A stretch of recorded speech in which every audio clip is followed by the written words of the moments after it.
पिछले एपिसोड के अंदर हमने देखा था कि दाफेंग उसे टाइगर स्पिरिट वाली टेक्निक को कल्टीवेट कर रहा था ताकि उसके पास वो टाइगर स्पिरिट आ जाए। उस टेक्निक को कल्टीवेट करना इतना इजी नहीं था। कल्टीवेट करने के दौरान दाफेंग की हालत खराब हो जाती है, पर तब भी वो यहाँ पर उस टेक्निक को कल्टीवेट कर जाता है, जिस वजह से उसके पास टाइगर स्पिरिट आ चुकी थी। इस चीज से दाफेंग बहुत ज्यादा खुश था। साथ ही साथ प्रिंसेस और बाकियों ने ये फैसला लिया था कि वो सीधे के सीधे अब दुश्मनों के इलाके में चले जाएंगे। बहुत हो गया उनसे छुप छुप कर रहना, अब एक साथ सीधा आर या पार की लड़ाई होगी। इस चीज से दाफेंग भी रेडी हो चुका था कि हाँ, हम जाएंगे और दुश्मनों के इलाके घुस कर ही उनको उनकी औकात दिखाएंगे। तो सभी ने अपना सफर शुरू कर दिया था, जिसके बाद यहाँ से ये एपिसोड शुरू होता है। तो इस एपिसोड की शुरुआत में दाफेंग और बाकी जब आगे बढ़ रहे थे तो दाफेंग प्रिंसेस से कहता है कि हमें ना अपना रास्ता थोड़ा सा बदल लेना चाहिए। क्या पता अगर हम आगे बढ़ते रहे और हमारे रास्ते के बीच में ही टियानलोंग और बाकी सारे लोगों ने मिलकर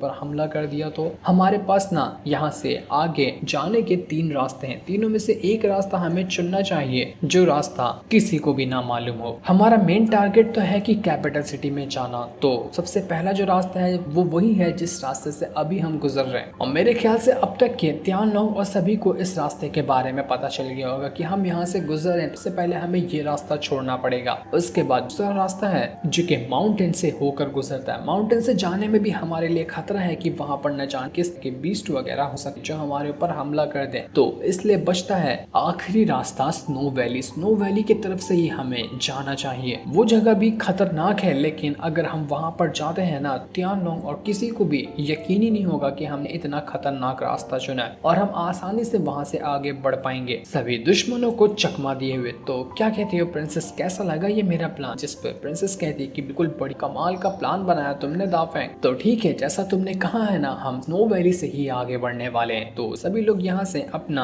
जो घोड़ा गाड़ी था उसको स्नो वैली की तरफ लेते हैं। दूसरी तरफ दाफेंग और प्रिंसेस के जितने भी दुश्मन थे वो सभी उसी रास्ते से आगे बढ़ रहे थे जिस रास्ते से अभी प्रिंसेस जा रही थी। लेकिन काफी दूर तक आने के बाद भी उनको प्रिंसेस दिखाई नहीं देती, क्योंकि दाफेंग के कहने पर उन लोगों ने अपना रास्ता बदल लिया था। इन सभी दुश्मन में ली शानटोंग नाम का एक बंदा भी शामिल होता है, जो कि सबसे पुराना और सबसे बड़ा दुश्मन है प्रिंसेस का। और उसी ने यहाँ पर टियानलोंग और बाकियों को हायर किया था दाफेंग और प्रिंसेस की जान लेने के लिए। वो बड़ा गुस्सा होता है कि आखिर ये प्रिंसेस कहाँ जाकर छुप गई। हम तो सीधे सीधे रास्ते से जा रहे थे, लेकिन वो कहाँ गायब हो गई जो मिल ही नहीं रही। तभी उसका जो कोई जासूस था उसको एक नोट ला कर देता है, और नोट में लिखा हुआ था कि प्रिंसेस ने अपना रास्ता लिया है। वो न जाने किस रास्ते से गई है, लेकिन जिस भी रास्ते से गई है वो रास्ता काफी खतरनाक वाला है। इस चीज से बाकी सिपाही जो थे वो शानटोंग से पूछ रहे होते कि अब हमें क्या करना चाहिए। हम तो सारे सिपाहियों को इस तरफ ले आए हैं और देखो प्रिंसेस ने कितनी आसानी से हमें चक दे दिया। लेकिन शानटोंग कहता है कि टेंशन लगी, मुझे पता था कि ऐसा ही कुछ होने वाला है। मैंने बहुत ज्यादा एक्सपर्ट बंदों को पहले से ही आसपास के पूरे इलाके में फैला दिया है। वो जानकारी निकाल रहे होंगे कि आखिर प्रिंसेस किस रास्ते से, कितने भी रास्ते से वो आगे बढ़ सकती है ना। हर रास्ता खतरों से भरा हुआ है, जहाँ पर भी जाएगी उसका मरना तय है। तो उसकी टेंशन मत लो, प्रिंसेस अब बच नहीं सकती, वो मरेगी ही मरेगी। दूसरी तरफ दाफेंग और बाकी सभी लोग स्नो वैली के अंदर पहुंचे थे, जो जगह काफी ज्यादा खतरनाक लग रही थी, लेकिन जितनी वो खतरनाक थी उतनी ही ज्यादा वो सुंदर भी होती है। यहाँ पर आने के बाद दाफेंग और बाकी तो खुश हो जाती है, ये जगह कितनी कमाल की है, हम तो यहाँ पर प्रैक्टिस करने वाले। प्रिंसेस कहती कि हाँ ये बिल्कुल सही, तुमने कुछ देर यहाँ पर रुकते हैं और 2-4 दिन अच्छे से अपनी कल्टीवेशन करेंगे, क्योंकि हमें कल्टीवेशन करने की अभी बहुत जरूरत। हम दुश्मनों के इलाके में जा रहे हैं तो उनसे फाइट करने के लिए खुद की पावर को पहले बढ़ाना होगा। तो सभी यहाँ पर अपना कल्टीवेशन वगैरह करना स्टार्ट कर देते हैं। दाफेंग तो ये इलाके को देख खुश हो गया था कि ये जगह बहुत कमाल, यहाँ पर बिल्कुल शांति है और शांति से कल्टीवेशन करने का मजा ही और होता है। मैं तो यहाँ पर डेली आकर कल्टीवेशन करना पसंद करूंगा, इतनी कमाल की जगह है ये। लोग जब यहाँ पर आराम से अपना कल्टीवेशन कर रहे थे कि तभी जो प्रिंसेस की सिपाही होती है वो उनके ऊपर नजर रखी थी। उसकी हरकत को देखकर कुछ अजीब सा लग रहा था कि क्या पता शायद वो इनकी जानकारी किसी दुश्मन को जाकर ना दे दे। उसकी हरकत ऐसे ही लग रही थी कि वो अभी जाकर दुश्मनों को बता देगी कि प्रिंसेस और बाकी कहाँ पर मौजूद है। देखते ही देखते 2-3 दिन गुजर चुके थे और 2-3 दिन होने के बाद शानटोंग के पास एक और नोट आता है। उसमें लिखा हुआ था कि हमने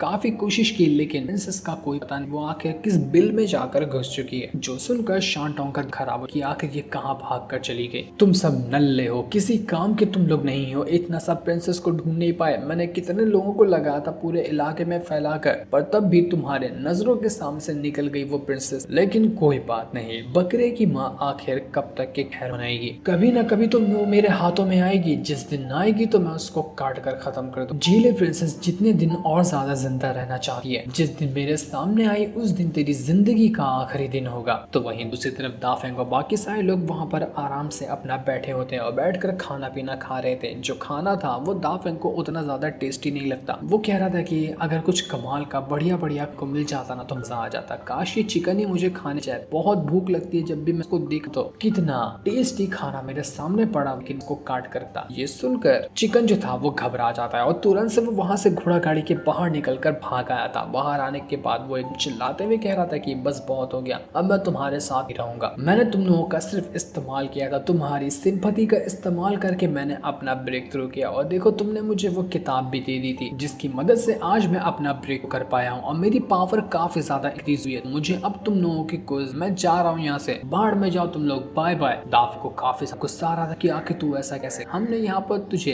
कितने टाइम बचाया है, तेरी मदद की, तुझे खाने पीने की चीज, लेकिन तब भी तू हमारे साथ ऐसा नहीं कर सकता। तू एहसान फरामोश है हमारी सिंपैथी का और हमारे प्यार का, तूने इस तू अब नहीं बचेगा। तुझे जाना है ना तो चला जा, लेकिन जिंदा नहीं जाएगा। मैं तेरी जान लूंगा और तुझे जान से मारने के बाद यहाँ से भेज डालूंगा। दाफेंग वही तीर को बाहर निकाल लेता है जो कि ब्लैक मार्केट के अंदर से उसने था। पूरे गुस्से के साथ दाफेंग अब तीर को रेडी कर रहा था। वो तीर इतनी कमाल की है कि एक ही तीर के अंदर हो सकता है कि चिकन की जान तक चली जाए। चिकन की फटकर हाथ में आ गई, कहीं ये दाफेंग सच में मेरे ऊपर ये न चला दे, तीर चला तो मैं पक्का मर जाऊंगा। प्रिंसेस यहाँ पर दाफेंग को रोकने की कोशिश करती कि दाफेंग रुक जाओ, मत मारो इस चिकन को, अगर वो जाना चाहता है तो जाने दो इसे, इसकी जिंदगी है, चाहे ये जो करे वो उसको करने दो। दाफेंग लेकिन तब भी उसको तैयार था। उसको बहुत ज्यादा गुस्सा आ रहा था कि मुझे आसान फरामोश लोगों को देखना था कि गवारा ने, इसने हम सबको धोखा दिया तो ये मरेगा। दाफेंग पूरे गुस्से के साथ जैसे ही वो चलाने वाला था कि थोड़ी देर के बाद वो अपने हाथ को रुकता है और चिकन से कहता है कि जा, अगर तुझे जाना है ना तो चला, जबरदस्ती तुझे रोक कर कोई फायदा नहीं है। अगर तू अच्छा होता ना तो तू खुद हमारे साथ रुकता। तुझे खुद पता है कि हम यहाँ पर दुश्मनों के इलाके में जा रहे ताकि उसे फाइट सके, और इस फाइट के दौरान हमें तेरी जरूरत पड़ने वाली थी, लेकिन तू हमारे एहसानों के ऊपर लात मारते हुए तू यहाँ से जा रहा है, वो भी मुसीबत की घड़ी में। जला जाना है तुझे तो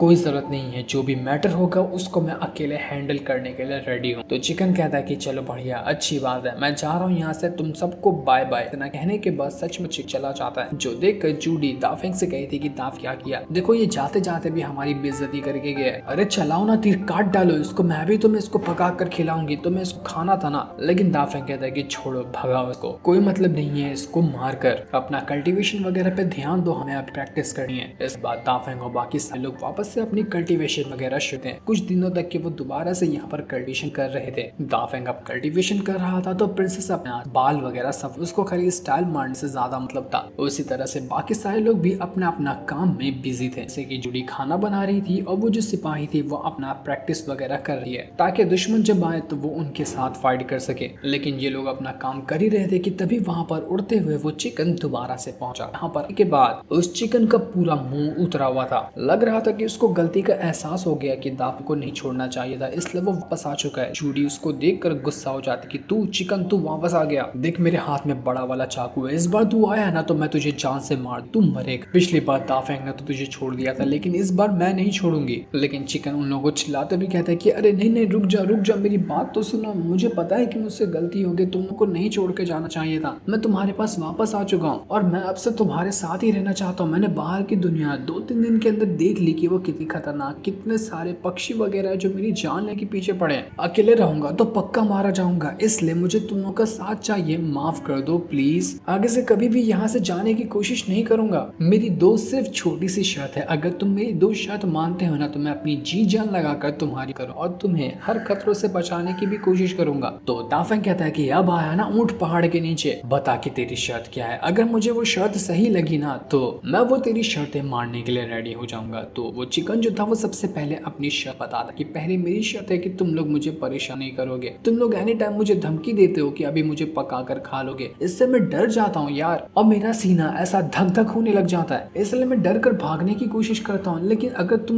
मुझसे वादा करो कि तुम आगे से ऐसा नहीं करोगे तो मैं आराम से तुम्हारे साथ रह पाऊंगा। ये मेरी पहली शर्त जो कि मेरे ख्याल से तुम्हारे लिए इजी होगी। लेकिन मेरी दूसरी जो शर्त है ना वो थोड़ी सी मुश्किल हो सकती है। वो अपना पर दिखाता है जहाँ पर उसको चोट लगी थी। वो कहता है कि किसी ने मेरे ऊपर हमला कर दिया था। वो स्नो वैली के अंदर ही रहता है जो कि बहुत खतरनाक है। तो मैं चाहता हूँ कि तुम लोग उससे बदला लो कि आखिर उसने मुझ पर हमला कैसे किया। अगर तुम उससे बदला ले लो तो ना तो मैं बहुत ज्यादा खुश हो जाऊँ और तुम्हारे साथ दूंगा मैं। बस यही तो मेरी छोटी सी शर्त है, तुम इसको तो मान ही सकते हो ना। दाफेंग कहती है चल ठीक है, तू भी क्या याद रखेगा, मैं तेरी दोनों शर्त मानने को रेडी हूँ। मुझे ले चल उसके पास किसने तेरे ऊपर हमला किया है, अभी मैं जाकर उसको सबक सिखाता हूँ। लेकिन जैसे ही प्रिंसेस चिकन का घाव देखती है वो डर जाती और कहने लगी थी कि नहीं, इसके ऊपर जो घाव लगा है ना वो स्नो डीमन ने लगाया है। स्नो डीमन इस स्नो वैली का सबसे पावरफुल और सबसे खतरनाक है। आखिर चिकन तुम्हें ये कहाँ मिल गया, इसने तुम्हारे ऊपर हमला किया, मतलब कि वो आसपास ही होगा। उसको तो हम वैसे भी